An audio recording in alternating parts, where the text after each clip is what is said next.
உங்கள் யாவருக்கும் ஆண்டவராகிய இயேசுவின் நாமத்தினால் வாழ்த்துக்கள். ஆதியாகம ஆய்வுகள் ஒன்றை தொடர்ந்து ஆதியாகமும் ஆய்வுகள் 2ஆம் பகுதியை நாம் பார்க்க போகிறோம். ஃபர்ஸ்ட் டைம் இப்பதான் Sahai John Peter Bible news என்ற சேனலை பார்க்குறவங்க நீங்க சப்ஸ்கிரைப் பண்ணி வச்சுக்கொள்ளுங்க, மற்றவர்களுக்கு அறிமுகப்படுத்துங்க. 10 நிமிடத்துல ஆதியாகம புத்தகத்துடைய விளக்கத்தை நாம் பார்க்க போகிறோம். ஆதியாகம புத்தகத்தின் 10 ஆரம்பங்கள், முக்கியத்துவம், செய்திகள், குறிப்புகள், வரலாற்று நிகழ்வுகள், மேலும் பல தகவல்களை நாம் அறிய போகிறோம். ஒரு புஸ்தகத்திற்கு முன்னுரை இருப்பது போல் பரிசுத்த வேதாகமத்திற்கு ஆதியாகமம் முன்னுரை ஆகும். மேலும் வேதாகமத்திற்கு இந்த ஆதியாகமம் அஸ்திபாரமாகும். ஆதியாகமத்தின் 10 ஆரம்பங்கள் என்ன? 1. அண்ட சராசரங்களின் ஆரம்பம். 2. மனித உயிர்களின் ஆரம்பம். 3. பாவத்தின் ஆரம்பம். 4. மரணத்தின் ஆரம்பம். 5. பலியின் ஆரம்பம். 6. குடும்பத்தின் ஆரம்பம்.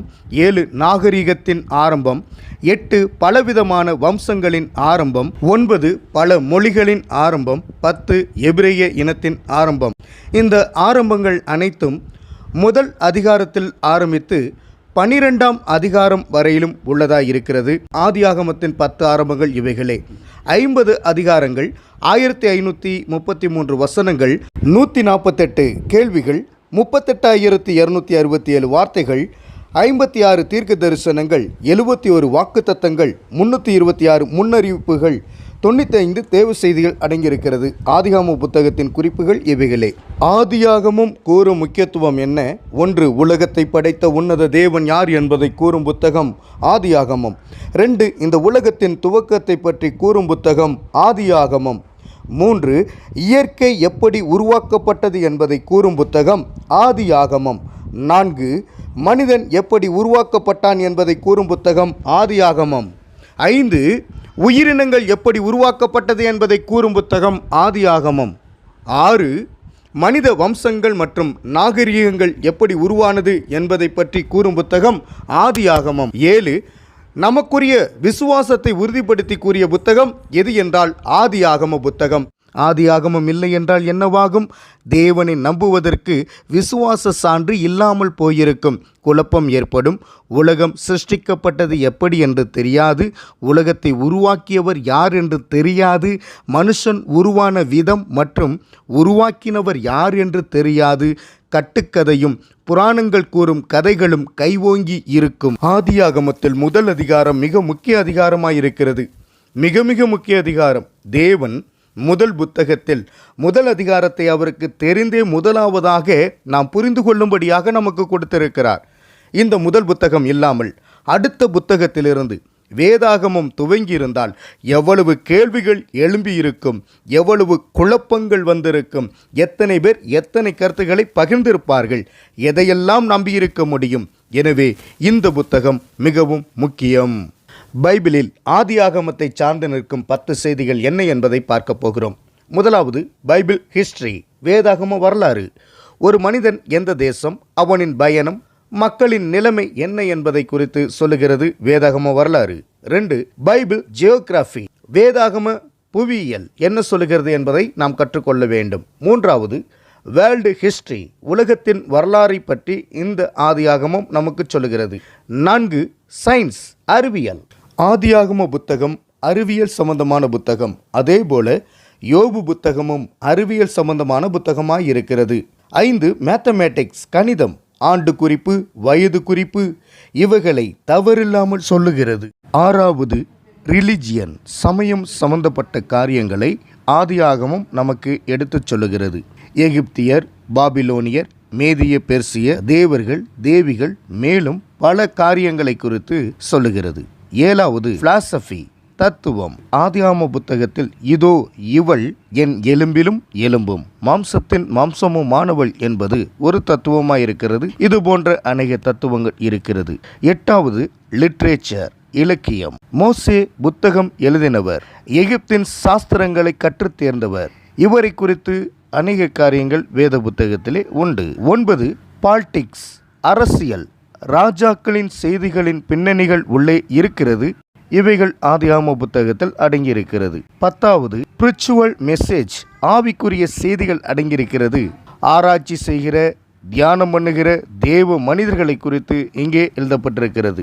வேதம் வெறும் கிறிஸ்தவர்களுக்கு மட்டும் செய்தியையும் வாக்குத்தத்தங்களையும் சொல்லுவதில்லை, அது உலக பிரகாரமான அரசியல் செய்திகளையும் உள்வைத்திருக்கின்றது. ஒரு ராஜ்யத்தின் தலைவன் அவன் நல்லவனோ கெட்டவனோ, ஒரு ராஜ்யத்தின் குடிமக்கள் அவர்கள் நல்லவர்களோ கெட்டவர்களோ, ஆனாலும் அவர்களை குறித்தும் வேதம் சொல்லுகிறது. வேதத்தில் ஆதியாகமத்தை சார்ந்து நிற்கும் 10 செய்திகளை நாம் இப்பொழுது பார்த்திருக்கிறோம். அடுத்ததாக ஆதியாகமத்தின் உட்பிரிவு 1ஆம் அதிகாரம் 1ஆம் வசனத்திலிருந்து 2ஆம் அதிகாரம் 25ஆம் வசனம் வரை படைப்பின் வரலாறை கூறுகிறது. 3ஆம் அதிகாரம் 1ஆம் வசனம் முதல் 24ஆம் வசனம் வரை மனிதனின் வீழ்ச்சியை பற்றி எழுதப்பட்டிருக்கிறது. 4ஆம் அதிகாரம் 1ஆம் வசனத்திலிருந்து 5ஆம் அதிகாரம் 32ஆம் வசனம் வரை பெருவெள்ளம் வரை வரலாறு கூறுகிறது. 6ஆம் அதிகாரம் 1வது வசனம் முதல் 11ஆம் அதிகாரம் 32ஆம் வசனம் வரை நோவாவிலிருந்து ஆபிரகாம் வரை உள்ள காரியங்கள் எழுதப்பட்டிருக்கிறது. 12ஆம் அதிகாரம் 1ஆம் வசனம் முதல் 23ஆம் அதிகாரம் 20வது வசனம் வரை ஆபிரகாமின் வரலாறையும், 24ஆம் அதிகாரம் 1 முதல் 26ஆம் அதிகாரம் 35ஆம் வசனம் வரை ஈசாக்கின் வரலாறையும், 27ஆம் அதிகாரம் 1ஆம் வசனம் முதல் 35ஆம் அதிகாரம் 29ஆம் வசனம் வரை யாக்கோப்பின் வரலாறும், 36ஆம் அதிகாரம் 1 முதல் 43 வசனங்கள் ஏசாவின் மரபு வழியும், 37ஆம் அதிகாரம் 1 முதல் 50ஆம் அதிகாரம் 26ஆம் வசனம் வரை யோசேப்பின் வரலாறும் அத்துடன் யாக்கோப்பின் வரலாறுடன் இணைந்து எழுதப்பட்டிருக்கிறது. இவைகள் யாவும் ஆதியாகமத்தின் உட்பிரிவின் சுருக்கங்கள் ஆகும். ஆதியாகமத்தில் முக்கியமான 7 மனிதர்கள் யார்? அந்த 7 மனிதர்கள் எந்தெந்த அதிகாரங்களில் காணப்படுகிறார்கள்? 1 அதிகாரம் 1 முதல் 3 வரை ஆதாமை பற்றியும், 2வது அதிகாரம் 4 முதல் 5 வரை ஆபேல் சேத்தை பற்றியும், 3வது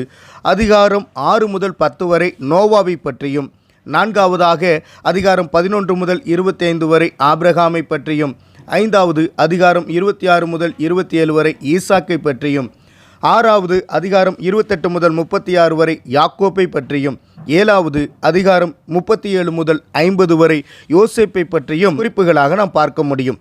ஆதியாகமத்தில் 7 மனிதர்களின் முக்கிய பகுதிகள் இவைகளே. ஆதியாகமத்தில் 1 முதல் 11 அதிகாரங்கள் முழு வேதாகமத்துக்கும் முன்னுரை.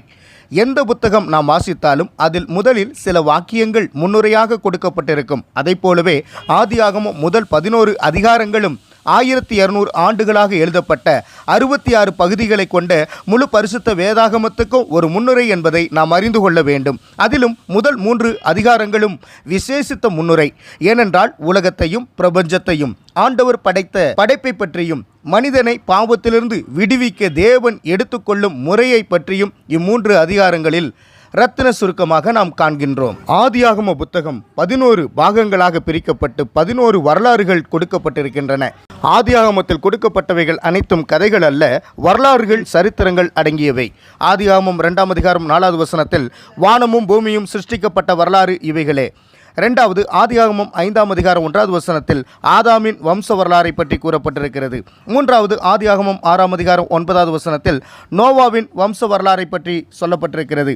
4வது ஆதியாகமம் 10ஆம் அதிகாரம் 1வது வசனத்தில் நோவாவின் குமாரனாகிய சேம், காம், யாபேத் என்பவர்களின் வம்ச வரலாறை பற்றி சொல்லப்பட்டிருக்கிறது. 5வது ஆதியாகமம் 11ஆம் அதிகாரம் 10வது வசனத்தில் சேமுடைய வம்ச வரலாறை பற்றி கூறப்பட்டிருக்கிறது. 6வது ஆதியாகமம் 11ஆம் அதிகாரம் 27வது வசனத்தில் தேராகுனுடைய வம்ச வரலாறை பற்றி சொல்லப்பட்டிருக்கிறது. 7வது ஆதியாகமம் 25ஆம் அதிகாரம் 12ஆம் வசனத்தில் இஸ்மவேலின் வம்ச வரலாறை பற்றி கூறப்பட்டிருக்கிறது. 8வது ஆதியாகமம் 25ஆம் அதிகாரம் 19வது வசனத்தில் ஈசாக்குடைய வம்ச வரலாறை பற்றி சொல்லப்பட்டிருக்கிறது. 9வது ஆதியாகமம் 36ஆம் அதிகாரம் 1வது வசனத்தில் ஏதோமியரின் தகப்பனாகிய ஏசாவின் வம்ச வரலாறை பற்றி சொல்லப்பட்டிருக்கிறது. 10வது ஆதியாகமம் 36ஆம் அதிகாரம் 9 மற்றும் 10வது வசனத்தில் ஏசாவின் சந்ததிகளும் ஏசாவின் குமாருடைய நாமங்களும் யாவன என்று சொல்லப்பட்டிருக்கிறது. 11வது ஆதியாகமம் 37ஆம் அதிகாரம் 2வது வசனத்தில் யாக்கோபுடைய சந்ததியின் வரலாறை பற்றி சொல்லப்பட்டிருக்கிறது. இவ்வாறாக 11 வரலாறுகள் வேதாகமத்தில் 11 அதிகாரங்களில் கொடுக்கப்பட்டிருக்கிறது. பரிசுத்த வேதாகமத்தில் தமிழிலும் சரி ஆங்கிலத்திலும் சரி இந்த விவரங்கள் சரித்திரம் அல்லது வரலாறு என்றுதான் கூறப்பட்டிருக்கின்றன. இவைகள் நாள் குறிப்பு புத்தகங்களாக, அதாவது 1 நாளாகமம் 2 நாளாகமம் அந்தந்த சமயங்களில் எழுதி வைக்கப்பட்டு பராமரிக்கப்பட்டன. பின்பு மோசேயினால் தன்னுடைய நியாயப்பிரமாணங்கள், சரித்திரங்கள் முதலியவைகளில் சேர்க்கப்பட்டு பஞ்சாகமங்கள் உருவாக்கப்பட்டன. இவ்வளவு நுண்ணிய விவரங்களும் அதிலும் விசேஷமாக பெயர்களும் வயதும் தலைமுறை தத்துவங்களாக கூறப்பட்டிருப்பது நமக்கு எவ்வளவு ஒரு ஆச்சரியத்தை ஏற்படுத்துகிறது. எனவே இவைகள் கட்டுக்கதைகளோ அல்லது பாட்டிக்கதைகளோ அல்ல. தேவன் வரலாறுகளின் தேவன் என்பதை ஆதியாகமத்தின் வரலாறுகள் நமக்கு கூறுகின்றது. அதிகமான எதிர்ப்புகளை சம்பாதித்த புத்தகம் இந்த ஆதியாகம புத்தகம். தொடர்ந்து ஆதியாகமத்தை குறித்த அடுத்த பதிவினையும் பாருங்கள்.